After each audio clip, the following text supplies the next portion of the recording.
여러분 안녕하십니까? 가장 빠른 종합 뉴스큐 시작합니다. 네, 대설, 이름값을 하는 날씨였습니다. 다음 주 월요일까지는 마음의 준비하셔야 할 것 같은데요. 겨울 날씨 전망과 함께 방향을 튼 정부의 저출산 대책, 배경은 무엇인지 각각 담당 기자와 함께 들여다보도록 하겠습니다. 그리고 요즘에 이 송년회 설명서 이런 게 등장했더라고요. 네, 맞습니다. 연말 모임이 많은 12월 에티켓을 담은 내용인데요.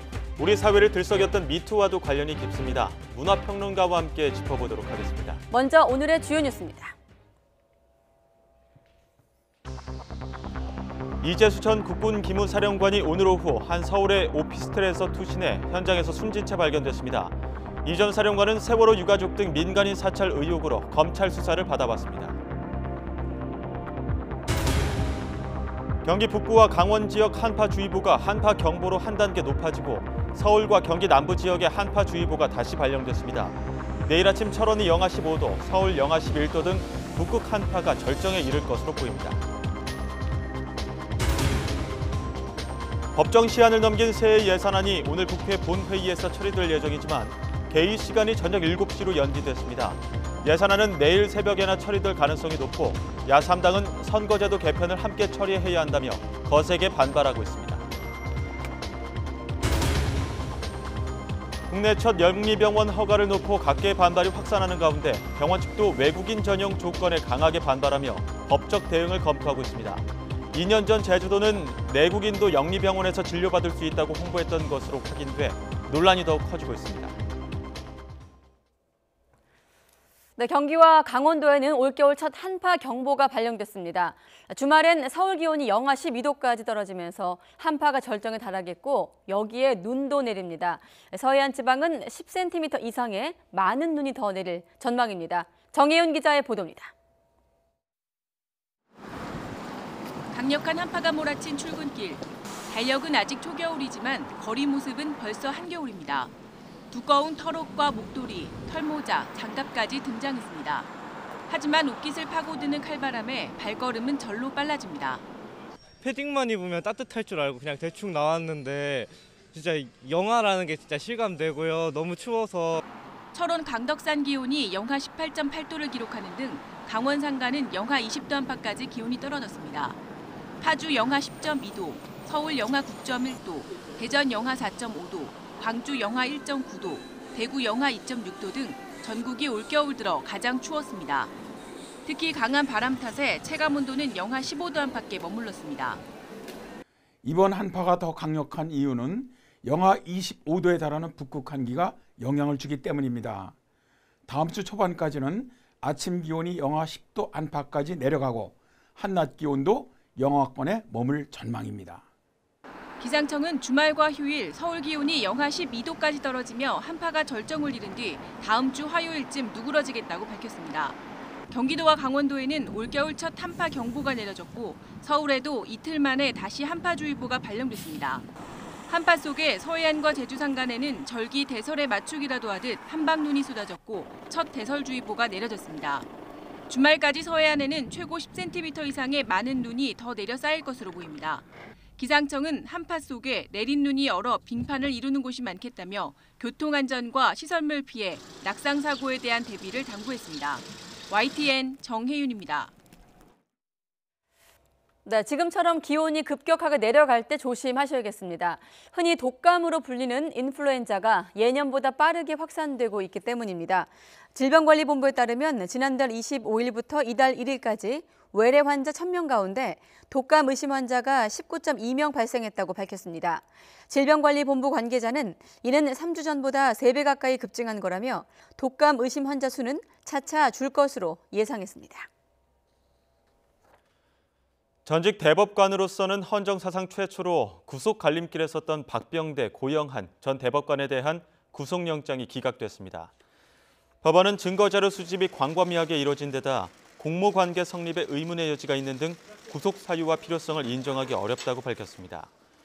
구속영장이 기각되자 검찰은 큰 권한을 행사한 상급자에게 더 큰 형사 책임을 묻는 것이 법이고 상식이라며 재판 독립을 훼손한 반헌법적 범죄 규명을 막는 것으로서 대단히 부당하다고 강하게 반발했습니다.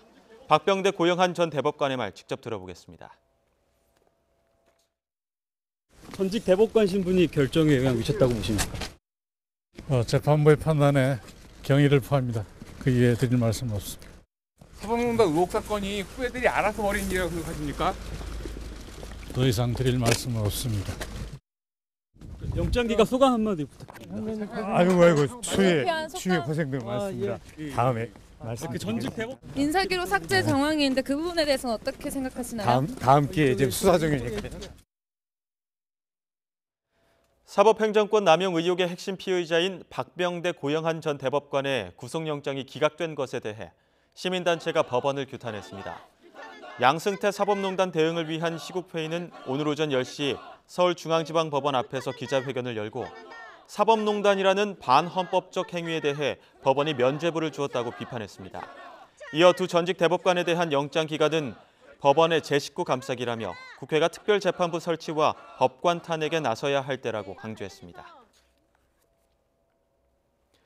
세월호 유가족 사찰 의혹으로 검찰 수사를 받아온 이재수 전 기무사령관이 투신해 숨진 것으로 확인됐습니다.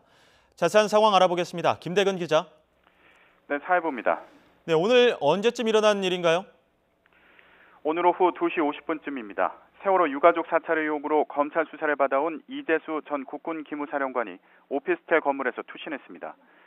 지인의 사무실을 방문했다가 투신한 것으로 조사됐는데요. 이후 현장에서 숨진 채 발견된 것으로 확인됐습니다.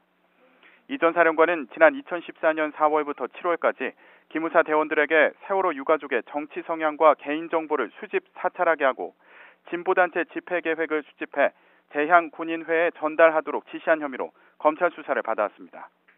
이 같은 혐의로 구속영장이 청구돼 지난 3일 영장 실질 심사를 받았는데요. 이날 법원에 들어서면서 이 전 사령관은 불법 사찰을 인정하냐는 취재진의 질문에 모든 공은 부하에게 책임은 나에게 있다는 말을 인용하며 임무 수행에 부끄러움이 없다는 생각에 변함이 없다고 말했습니다.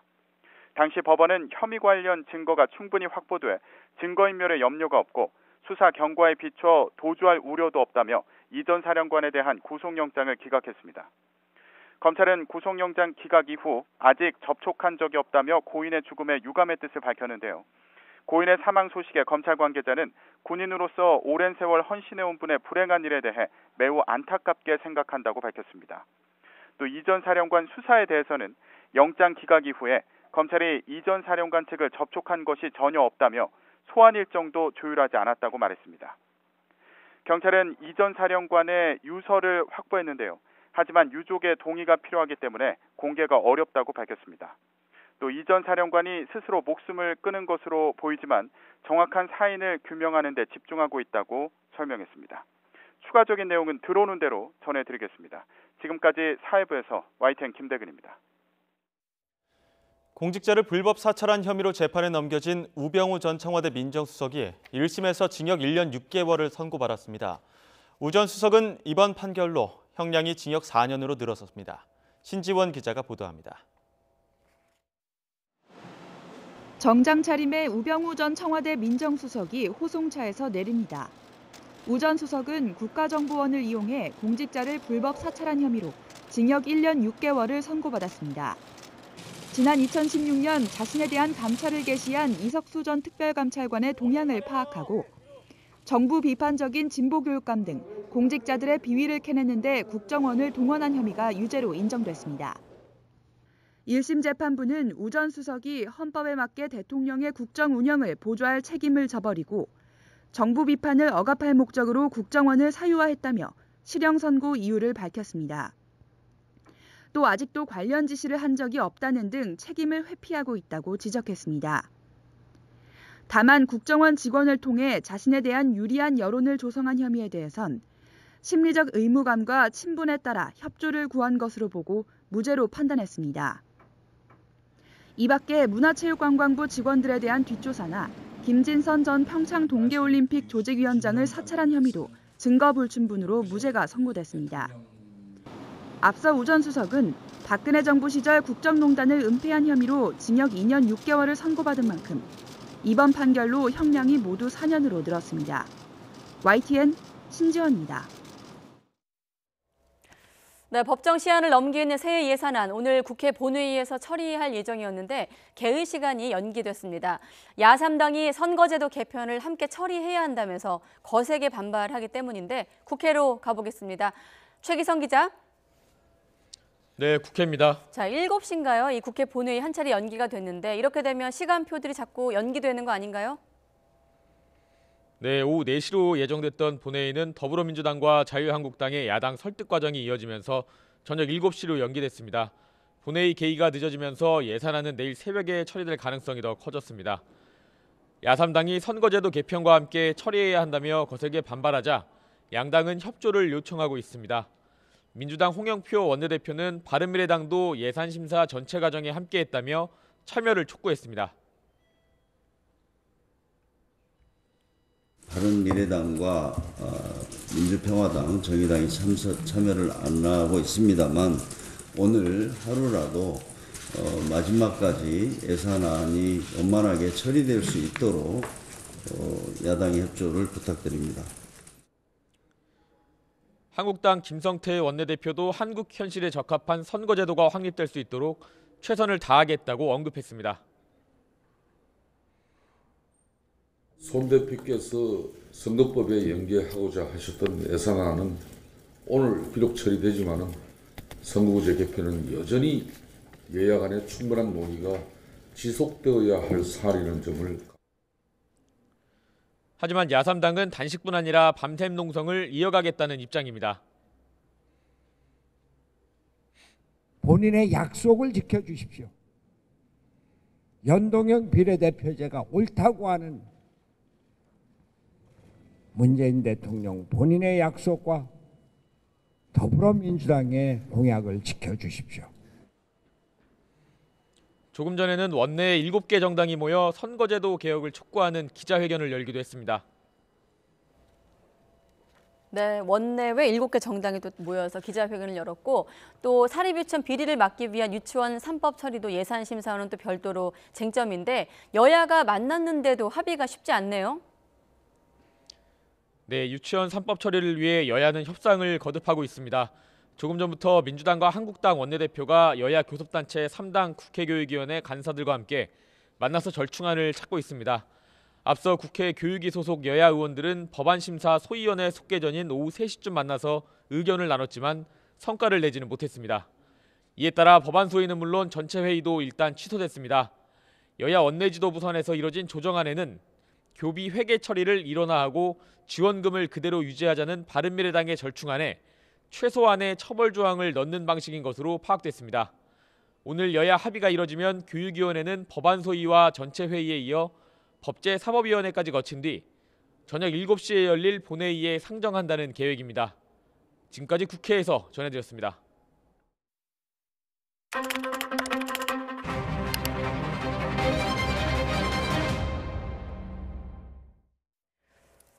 네, 앞서 국회 최기성 기자가 전해준 대로 야3당 연동형 비례대표제를 촉구하면서 단식에 1인 농성까지 벌이고 있는 상황인데 넘치지만 꼭 필요한 정보 뉴스 TMI. 오늘은 연동형 비례대표제를 알아보도록 하겠습니다. 자, 박석원 앵커. 네. 자, 지금 비례대표제랑 이 연동형 비례대표제랑 뭐가 다른 건가요?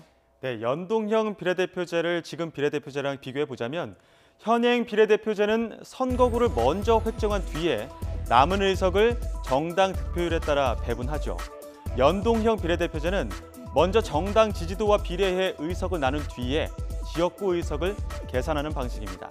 조금 더 구체적으로 설명하면 지난 총선 때를 보죠. 지역 후보자에게 한 표, 그리고 선호 정당에 한 표 투표하셨죠. 선거 전에 구획을 나눠놓은 253개 지역구에서 최다 득표자가 각각 당선되고 남은 47석은 정당 득표율에 비례해 의석수를 배분했습니다. 하지만 연동형 비례대표제는 총 의석수를 정당 득표율로 정하고 지역구에서 몇 명이 당선됐느냐에 따라서 비례대표 의석수를 조정하는 것입니다. 이렇게 들어도 복잡하시다면 예를 들어 보겠습니다. 전체 의석수를 100명으로 가정해 본다면 A정당이 30%의 전국 득표를 하고 각 지역구에서 5명이 최다 득표를 했다고 가정을 해봤습니다. 100명의 30%인 30석을 얻겠죠. 여기에 지역구 당선자를 연동해서 5명을 뺍니다. 그럼 총 25석을 차지하게 되는 거죠.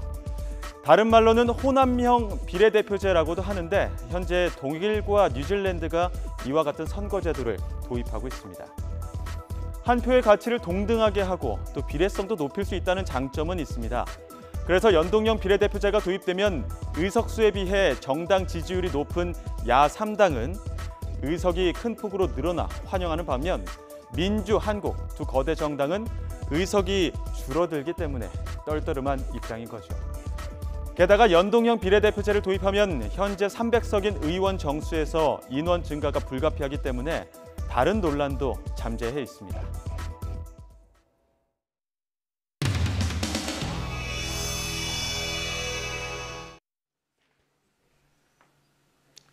이제 우리가 좀 이제 판단을 하고 결론을 좀 내려야 될 시점이 좀 다가오니까요.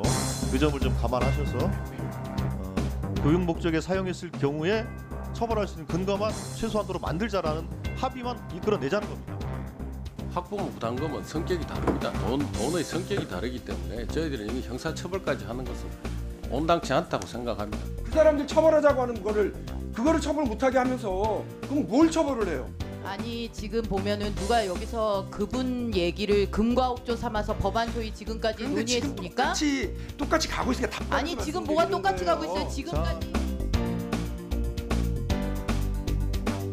오늘 아침에 어느 신문에서 우리 자유한국당이 한유총으로부터 뭐 정치자금 관련된 뭐 이런 의혹이 있다는 기사가 난 걸로 알고 있습니다.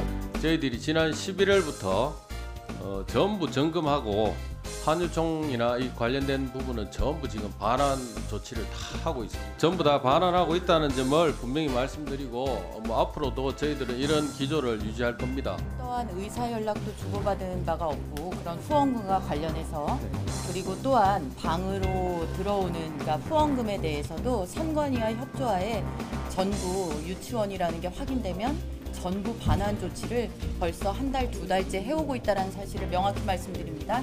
이상입니다. 그러면은 뭐 혹시 연락 받으신 건 전혀 없나요? 뭐 후원금? 없습니다. 다른 걸로라도 뭐가 관련해서라도 혹시 자료 놓고 간 것들은 있어요. 그 외에는 없습니다. 그러면 이런 한국당 법안에 찬성한다 반대 MBC. 자, MBC는 왜 공영방송이 제도권 언론이 이런 식으로 취재를 하시죠? 이거 취재예요 지금? 네, 취재입니다. 이게 취재예요? 네. 난 취재로 안 보이는데? 왜 취재를 안 자, 보시죠? 이미 제가 드린 말씀은 기자가 이미 다 제가 드린 말씀을 드렸습니다. 이상입니다. 추가 질문이 있으면 할 수 있는 거 아닙니까? 인터뷰에서 하세요. 화면으로 사전을 자, 요청하세요. 인터뷰는 하지 않으시고 요청하세요. 이런 식으로 취재하지 마세요. MBC.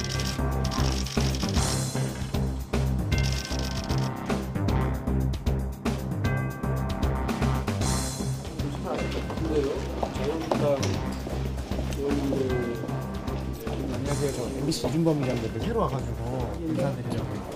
네. 저희 오늘 뭐죠? 지금? 저희 여쭤보려고 하는데. 자, 이거 가지세요. 일단은 지금 후원금을 돌려주셨다고 이게 나와가지고. 네. 한미 외교장관이 만나 김정은 위원장의 서울 답방, 북한 비핵화 협상 등 공조 방안을 논의했습니다. 지난주 아르헨티나에서 열렸던 한미 정상회담 합의의 연장선의 성격. 미국 정부는 2차 북미 정상회담이 북한에게는 비핵화 약속을 이행할 기회다라고 촉구했습니다. 워싱턴 김희준 특파원이 보도합니다. 부시 전 대통령 장례식 조문사절로 미국을 찾은 강경화 외교부 장관이 마이크 폼페이오 국무장관과 만났습니다. 지난 10월 폼페이오 장관의 4차 방북 직후 서울에서 회동한 지 2달 만입니다. 외교부는 두 장관이 북미 협상과 남북관계 진전을 논의했다며 대북 제재 이행의 중요성을 재확인하고 북핵 공조를 이어가기로 했다고 밝혔습니다. 미 국무부는 양측이 최종적이고 완전히 검증된 북한 비핵화를 위한 긴밀한 협력을 계속하기로 했다고 강조했습니다. 지난주 아르헨티나에서 열린 한미 정상회담 합의의 연장선상에 있습니다. 두 장관은 특히 문재인 대통령과 트럼프 대통령이 공감대를 이룬 김정은 국무위원장의 서울 답방 문제도 협의한 것으로 전해졌습니다. 또 내년 1, 2월로 추진 중인 2차 북미 정상회담을 위한 고위급 회담에 북한이 아직 응하지 않고 있는 만큼 그 전략을 심도 있게 조율한 것으로 보입니다. 존 볼턴 백악관 국가안보부 장관은 2차 북미 정상회담에 대해 김 위원장이 비핵화 약속을 이행할 또 한 번의 기회라고 말했습니다. 2차 정상회담에서 실질적인 비핵화 조치에 진전이 있어야 한다는 점을 강조한 언급입니다. 미국은 내년 초 2차 북미 정상회담을 연일 기정사실화하고 있지만 북한은 대답 없는 메아리입니다. 장고를 거듭하고 있는 김 위원장이 서울 답방과 북미 회담에 언제 어떻게 호응할지 주목됩니다. 워싱턴에서 YTN 김유진입니다.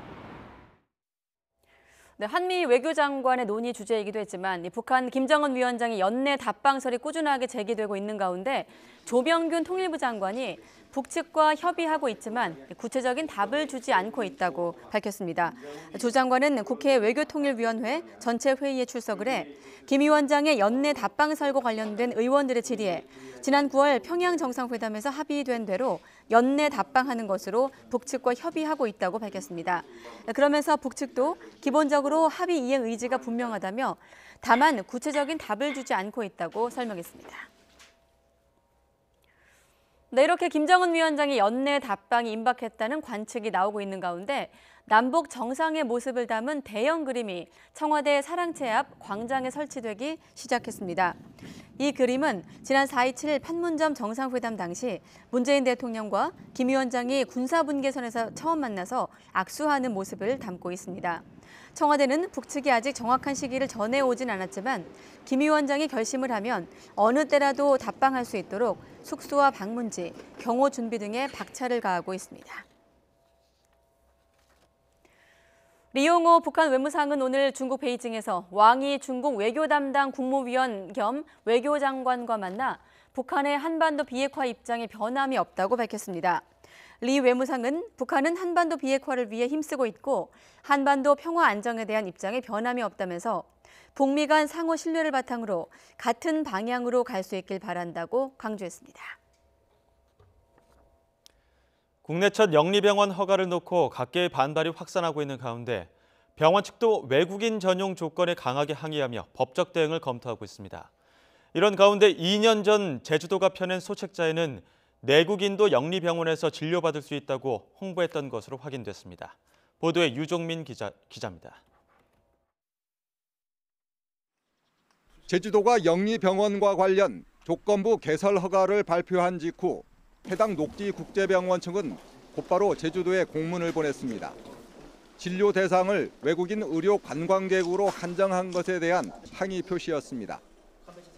내국인 진료를 제한한 허가 조건이 부당하다고 판단해 법적 대응을 검토하고 있다고 덧붙였습니다. 앞서 병원 측은 내국인 진료 금지에 대해 지난 2월에도 이의를 제기했던 것으로 밝혀졌습니다. 이 때문에 앞으로 법적 소송은 불가피할 것으로 보입니다. 제주도는 이에 대해 이미 병원 측이 사업 계획서에 외국인 대상이라는 것을 명시했다고 밝혔습니다. 또 조건부 허가는 도지사의 재량인 만큼 철저한 행정 지도를 한다면 문제가 없다는 입장입니다. 보건복지부의 유권 해석과 일반적인 법리에 의해서 내국인 진료는 하지 않도록 저희들이 확약도 받을 것이고 그에 따른 지도 감독을 철저히 할 생각입니다. 하지만 제주도는 2년 전 내국인도 영리병원에서 진료를 받을 수 있다고 자세히 홍보한 것으로 확인됐습니다. 외국인 의료기관 오해와 진실이라는 10페이지 분량의 소책자에는 외국 의료기관은 의료 관광객을 주 대상으로 하지만 내국인도 진료는 받을 수 있다고 홍보했습니다. 또 의료법상 우리나라 의료기관은 어떠한 환자든 간에 진료를 거부할 수 못한다고 명시했습니다. 영리병원 개설 허가 근거가 되는 제주특별법에도 외국인만 대상으로 한다는 제한 조항은 없습니다. 단지 내국인이 이용 시 국민건강보험을 받을 수 없다고만 돼 있습니다. 영리병원 조건부 허가를 놓고 제주도와 병원 측의 입장이 팽팽히 맞서면서 내국인 진료 차단 방침의 현실성과 법적 정당성을 둘러싼 논란은 더욱 커질 전망입니다. YTN 유종민입니다. 부산 해운대에서 음주운전으로 윤창호 씨를 숨지게 한 혐의로 기소된 박모 씨가 첫 재판에서 혐의를 모두 인정했습니다. 재판부는 피해자 가족들이 사회에 빨리 복귀할 수 있도록 해달라는 검사 요청에 따라 다음 달 11일 공판에서 검사의 구형까지 진행하기로 했습니다. 재판을 지켜본 윤창호 씨의 아버지는 집행유예 등으로 풀려나는 일이 없이 적어도 금고형 이상의 실형이 내려지길 원한다고 말했습니다. 조직폭력배 출신 사업가에게 차와 운전기사를 무상 지원받았다는 의혹이 제기된 은수미 경기 성남시장이 지난 주말 검찰 조사를 받았습니다. 은 시장은 검찰 조사에서 지인으로부터 소개받아 차량 운전 자원봉사로 일한 것으로 알고 있고 정치 자금은 받지 않았다고 주장했습니다. 검찰은 은 시장이 차량과 운전기사를 제공받은 사실 자체는 인정한 만큼 정치자금법에 저촉되는지 법리를 검토하고 있습니다. 오늘 오전 11시 반쯤 경남 고성군 마암면 국도에서 58살 A씨가 몰던 11.5톤 트럭이 신호를 기다리던 차량 7대를 들이받았습니다. 이 사고로 모두 13명이 다쳐 병원으로 옮겨졌습니다. 경찰은 트럭의 브레이크 고장으로 사고가 난 것으로 보고 있습니다. 네, 정부가 저출산 대책의 방향을 틀어 출산율 목표를 정하는 대신에 삶의 질을 개선하는 데 주력하기로 했습니다.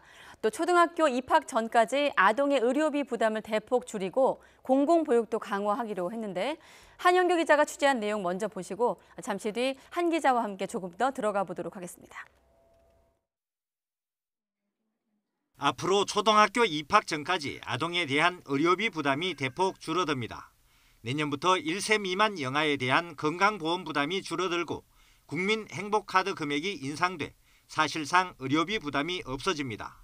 또 이를 초등학교 입학 전 아동까지 확대해 나가기로 했습니다. 국공립 어린이집과 직장 어린이집을 조기에 확충해 2021년까지 공공보육을 이용하는 아동이 40%를 넘도록 할 계획입니다. 종업원 300명이 넘는 기업은 의무적으로 직장 어린이집을 설치해야 합니다. 내년부터 남녀 평등, 아이 키우기 좋은 일터 서약식 등 캠페인을 범국가적으로 실시하고 남성의 육아휴직 비율을 20% 이상으로 높이기로 했습니다. 결혼하지 않은 비혼 출산과 양육과 관련해 차별이 없도록 제도를 개선하고 의료기관에서 출생 사실을 통보해주는 출생 등록제 도입도 추진하기로 했습니다. 전체 인구의 4분의 1을 차지하는 신중년층이 재취업과 사회공헌 일자리를 통해 인생 산모작에 성공할 수 있도록 종합적인 지원 체계도 구축하기로 했습니다. 저출산 고령사회위원회는 출산율 목표는 제시하지 않는 대신 삶의 질 개선을 통해 출생아 수가 30만 명 밑으로 떨어지지 않도록 억제한다는 방침입니다. YTN 한윤규입니다.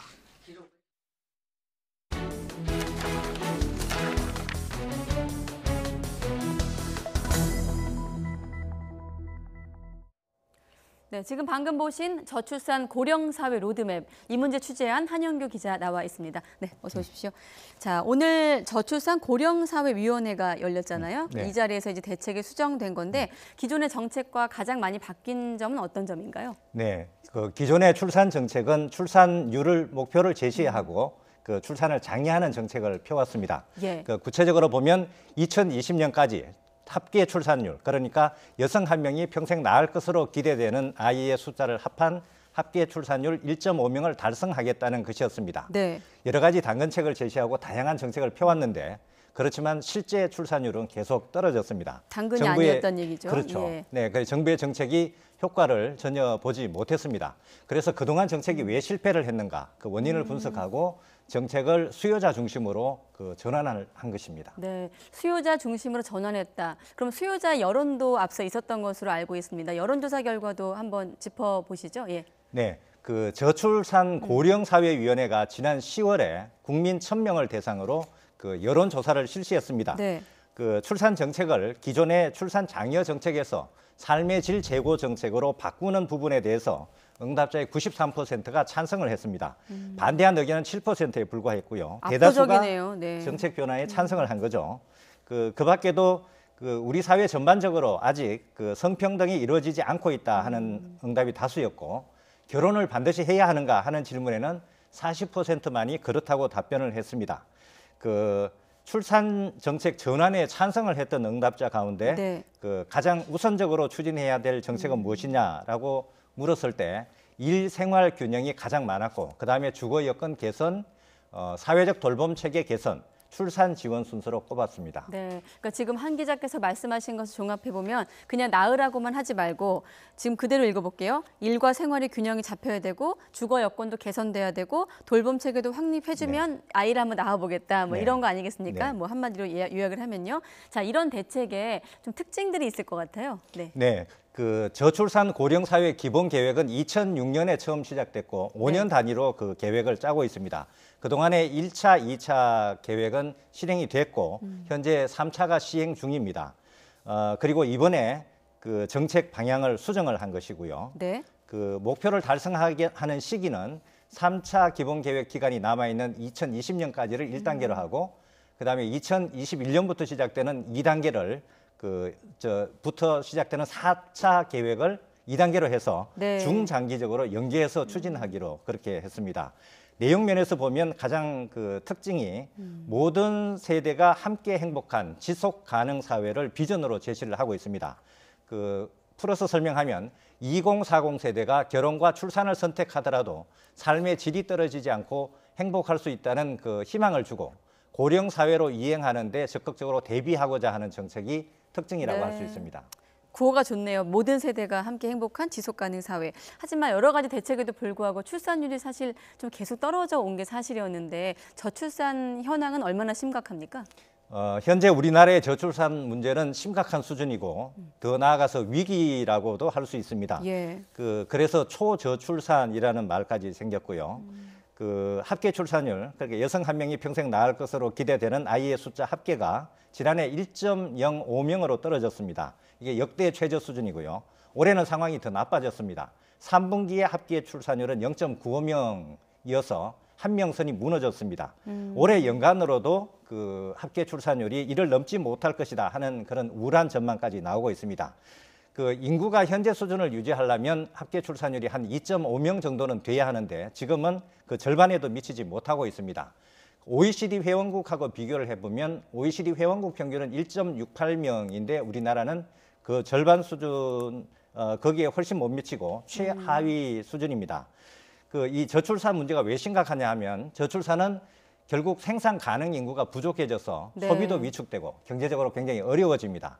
장기적으로는 국가 존립마저 위태로워지기 때문에 심각한 문제라고 하지 않을 수가 없습니다. 네, 과연 그럼 이번 대책이 시행된다면 그러니까 수요자 중심으로 대책이 바뀌었다는 얘기인데 좀 출산율이 좀 올라갈 것으로 기대해도 될까요? 근데 효과가 나타난다고 장담하기는 어려운 게 정확한 표현일 것 같습니다. 왜냐하면 다양한 정책을 제시하고 있지만 사실은 뜯어놓고 보면 백화점식 나열이 대부분이고 국민들 피부에 와닿는 그런 눈에 띄는 새로운 대책을 찾기는 조금 어렵습니다. 또 하나는 대책을 시행하려면 상당히 많은 재원이 마련돼야 되는데 오늘 발표에서는 재원 대책 부분이 빠졌습니다. 내년 상반기에 국가재정전략회의를 거쳐야 재원 마련 대책이 구체적으로 세워집니다. 저출산 문제라는 것은 그 원인이 굉장히 복합적이고 또 구조적인 성격을 갖고 있습니다. 그렇다 보니까 저출산 문제 해결이 결코 쉽지 않고 이런 특징이 있는데요. 다만 이번 정책 방향을 바꾼 것은 방향면에서는 굉장히 옳다고 할 수 있습니다. 삶의 질을 개선하는 거니까요. 개선하는 것은 실제로 국민들이 원하는 것이 그것이고 여론조사에서도 확인이 된 바 있습니다. 그렇긴 하지만 이번 대책이 출산, 육아, 보육, 주거, 노령 사회 대비 굉장히 다양한 내용을 망라하고 있기 때문에 과연 효과가 나타났는지 지켜보려면 짧게는 2, 3년, 길게는 한 10년 정도 지켜봐야 할 것 같습니다. 해결이 쉽지 않아도 아무튼 고민은 계속해야 되는 대목이 아닌가 싶습니다. 한영규 기자였습니다. 고맙습니다.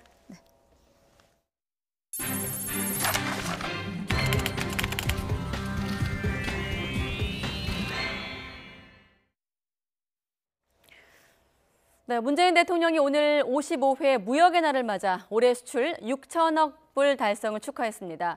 또 올 한해 고용 문제를 해결하지 못했다고 인정을 하고 수출 성과를 국민의 삶을 향상시키는 방향으로 이어갈 수 있도록 노사 그리고 정부가 힘을 합치자고 강조했습니다. 대통령 발언 듣도록 하겠습니다. 이제 우리는 자랑스러운 수출의 성과를 함께 잘 사는 포용적 성장으로 이어가야 합니다. 수출 확대가 좋은 일자리의 확대로 이어져야 하며 국민들의 삶이 더 나아지는 방향으로 가야 합니다. 공정한 경제를 기반으로 소득주도 성장과 혁신 성장을 이루어야 수출과 성장의 혜택이 모든 국민에게 골고루 돌아갈 수 있습니다. 정부는 올 한 해 근로자 가구의 소득과 삶을 향상시켰지만 고용 문제를 해결하지 못했고 자영업자의 어려움이 가중되었다는 문제들을 직시하고 있습니다. 그에 대한 보완책을 마련했고 내년도 예산안에 반영했습니다. 최저임금의 인상과 노동시간 단축으로 인한 기업의 어려움을 해소하는 데도 최선을 다할 것입니다. 시민사회와 노동자, 기업, 정부가 함께 협력해야 합니다. 우리가 함께 잘 사는 포용국가를 만들어낸다면 우리 경제가 새롭게 도약하고 전 세계에 새로운 희망을 보여줄 수 있을 것이라 확신합니다.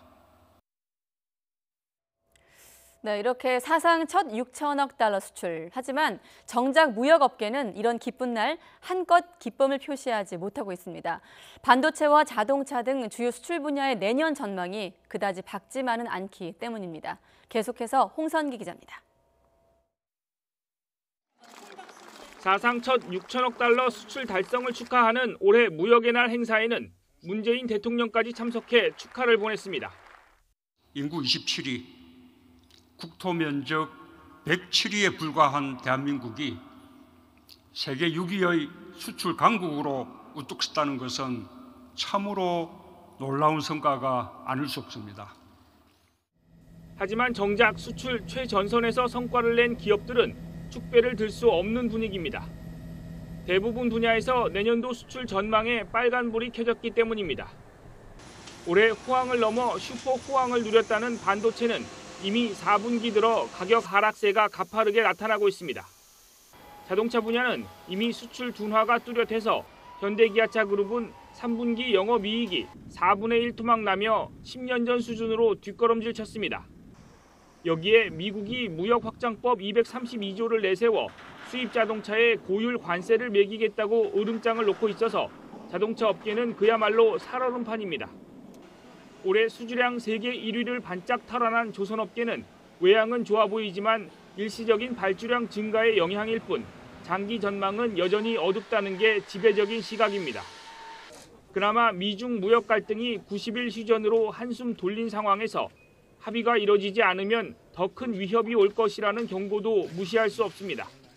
국내 수출 산업이 대미, 대중으로 가는 그 수출 산 품목들이 제한적일 수밖에 없고요. 그래서 이로 인해서 국내 경제 그 회복에 리스크 요인으로 존재할 것으로 예상이 되고 있습니다. 이런 복잡한 상황들을 반영하듯 삼성전자는 올해 최대 실적을 내고도 임원 승진 숫자를 지난해보다 30% 가까이 줄였습니다. 곳곳에서 어두운 전망이 쏟아지면서 무역업계는 잔칫날에도 활짝 웃지 못하는 모습으로 내년을 준비하고 있습니다. YTN 홍성기입니다. 광주형 일자리 추진에 반발해 부분 파업을 벌였던 현대자동차 노조가 오늘 예고한 파업을 유예하고 정상 근무했습니다. 현대차 노조는 그러나 광주형 일자리 재협상이 추진되면 파업을 포함한 총력 투쟁에 나서겠다고 밝혔습니다. 오는 11일부터 규제 지역에서는 민영주택 추첨제 물량의 75%가 무주택자에게 우선 공급됩니다. 또 주택을 소유한 적이 있는 신혼부부는 신혼부부 특별공급 대상에서 제외되는데 이미 집을 처분해 무주택 기간이 2년 이상 지난 부부에게는 2순위 자격이 부여됩니다. 국토교통부는 이 같은 내용을 담은 주택 공급에 관한 규칙 개정안을 마련해 입법 예고와 규제 심사 등을 거쳐 11일부터 시행할 예정이라고 밝혔습니다. 정부의 탈원전 정책을 놓고 논란이 거셉니다. 정부는 탈원전이라는 말 대신 에너지 전환 정책이라고 부르는데요. 정확하지 않거나 왜곡된 정보들이 생산적인 토론을 막고 있다는 비판이 나오고 있습니다. 어떤 것들이 있는지 유투권 기자가 짚어봤습니다.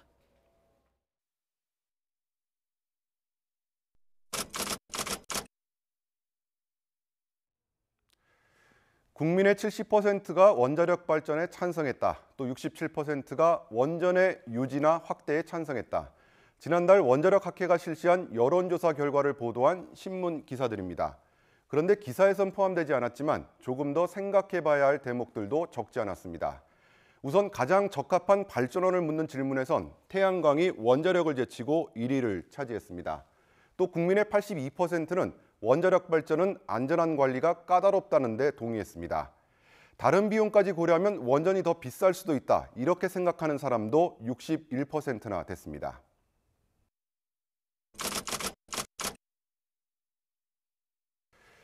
고준위 방사성 폐기물, 즉 사용 후 해결료를 어떻게 처리할지도 아직까지 풀지 못한 고민거리입니다. 특히 어디에다 묻을지를 놓고 역대 정권마다 결정을 미루면서 이른바 폭탄 돌리기를 계속하고 있습니다. 이런 고준위 폐기물의 처리 비용 일단 64조 원으로 잡혀 있습니다. 그런데 여기에는 매립 지역에 대한 지원 등 사회적 비용은 포함되어 있지 않습니다. 무엇보다 고준위 폐기물의 처리가 지금까지 한 번도 해보지 않은 일이어서 실제 비용은 더 늘어날 가능성이 크다, 이런 분석이 많습니다.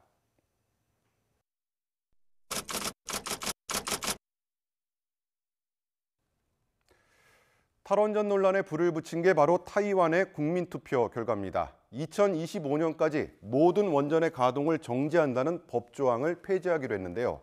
이 결과를 가지고 국내에서는 탈원전 정책을 폐기했다, 이런 기사들이 쏟아졌습니다. 그런데 따져보면 이번 투표는 2025년이라는 시한을 문제 삼은 거지 곧바로 정책의 폐지를 의미하는 건 아닙니다. 현재 타이완에서 가동 중인 원전이 모두 4기인데요. 몇 년 사이에 수명이 다하고요. 새로 짓고 있는 2기의 가동 여부도 아직까지 결정된 게 없습니다. 이번 대만 국민투표 결과에도 불구하고 현재 대만 내에서 추가로 핵발전소를 건설하거나 수명 연장을 할 계획이 전혀 없기 때문에 대만 내에서의 핵발전소의 수는 점점 줄어들 수밖에 없습니다.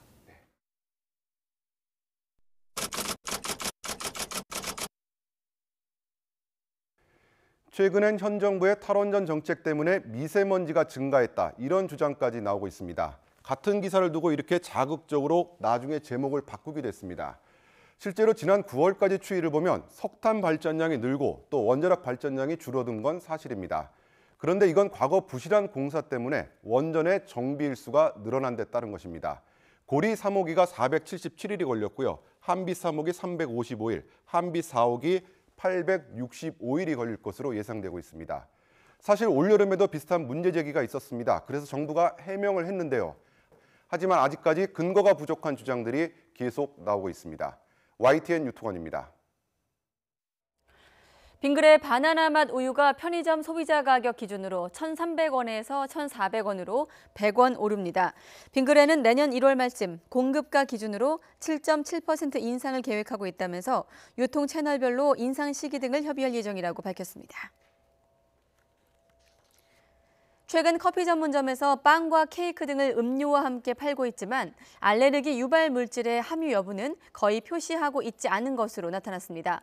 한국소비자원이 스타벅스 등 커피 전문점 7곳을 조사한 결과 제과, 제빵 등 비포장 식품의 알레르기 유발 원재료명을 매장과 홈페이지에 모두 표시한 업체는 한 곳뿐이었습니다. 네, 그룹 제국의 아이들 출신이죠. 방송인 광희 씨가 오늘 군복무 21개월을 모두 마치고 국립서울현충원에서 저녁 인사를 했습니다. 광희 씨의 얘기 직접 들어보시죠. 많이 기다려주신 여러분 진심으로 감사합니다. 병장 한강희 저녁 인사드립니다. 충성!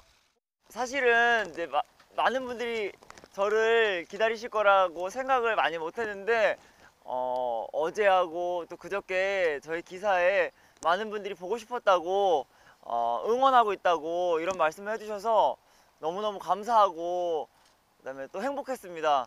앞으로 더욱더 밝고 건강한 웃음으로 여러분들께 힘을 드릴 수 있는 그런 광희가 되겠습니다.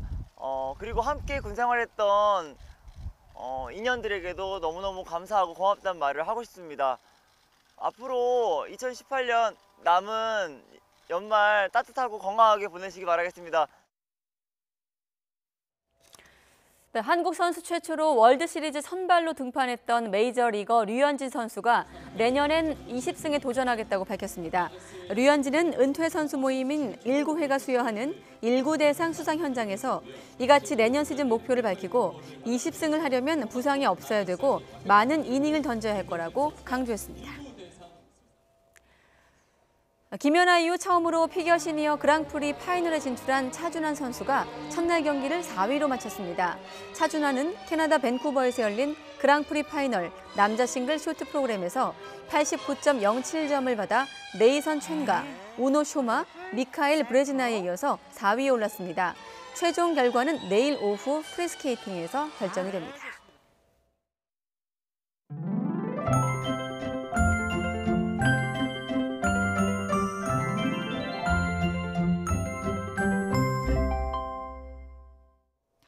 오늘 매서운 추위가 전국을 꽁꽁 얼렸습니다. 낮 동안에도 영하의 추위가 이어지면서 제법 추웠는데요.